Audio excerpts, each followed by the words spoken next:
So, Epidemic 2020 and Schwa-Nerd have been going back and forth over the issue of God and objective morality. It's been an interesting exchange, and if you want to check it out, I'll put a link below.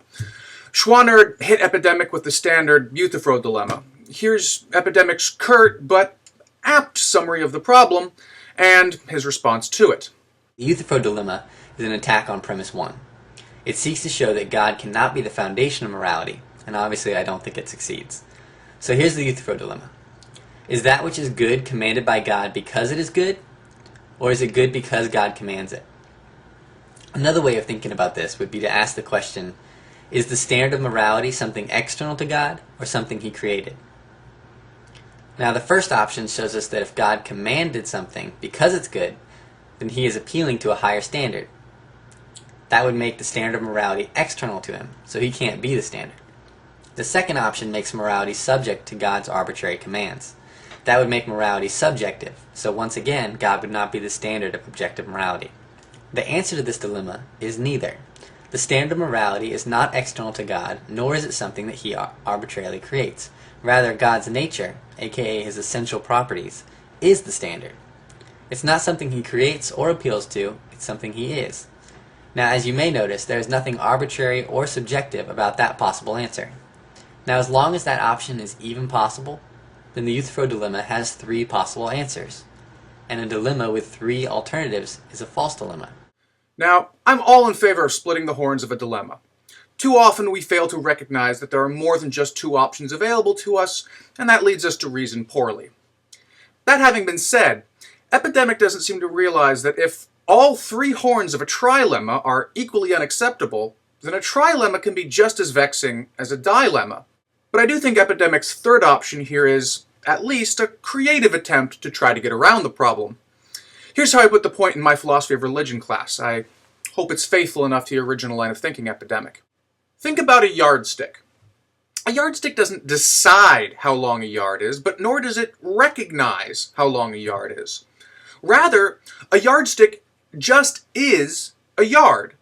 It's the very standard of the thing in question. The nature of a yardstick is what determines a yard, not its will nor its judgment. So what exactly is the problem with Epidemic's third option? In short, it's not actually a third option at all. The same basic Euthyphro problem arises again, just in different terms. Does God have control over His nature, or does God's nature have control over Him? Could God alter His nature if He chose to, or is His nature unalterable? If we choose the first option, then we're right back where we started. God decides His nature, and in so doing, He's deciding what is good and what is not, making morality subjective, based solely on the caprice of how God decides to choose His nature. And if we choose the second option, that God has no control over His nature, well, this poses certain problems for the claim that God's omnipotent, but let's set that aside.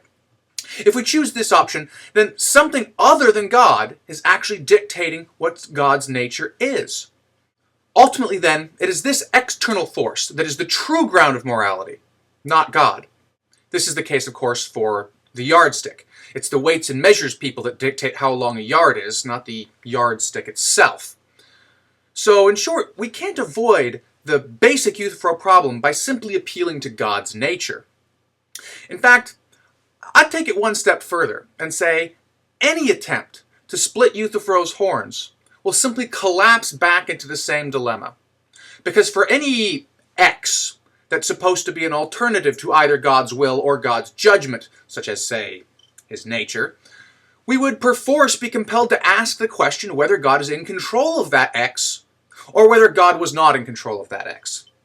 One could, of course, try to split the horns of this dilemma as well by appealing to some Y, but the futility of this move should be evident before I even say the words infinite regress. At the end of the day, the Euthyphro problem is more than just a riddle or a test of one's faith. It's an intractable and insoluble problem that completely vitiates the central doctrine of nearly every monotheistic religion on the planet. No one has ever given a satisfactory response to it in over 2,300 years of desperate attempts to do so. Divine command theory was dead long before Christian apologists ever tried giving birth to it. a stillborn monstrosity that they have hoisted by its putrefying umbilical cord and animated like a cadaverous marionette for the last 2 millennia. Let's please have the decency to bury this emaciated corpse of an argument, say a brief elegy, and if we must, mourn the passage of yet another simplistic solution to a major existential problem. But even if the apologists insist on continuing to parade this necrotic argument around like the world's longest-running snuff film in the hopes that someday it might be brought back to life like their misbegotten savior, they at least have to realize that it shan't be resurrected by appealing to something as tawdry as the charge of a false dilemma.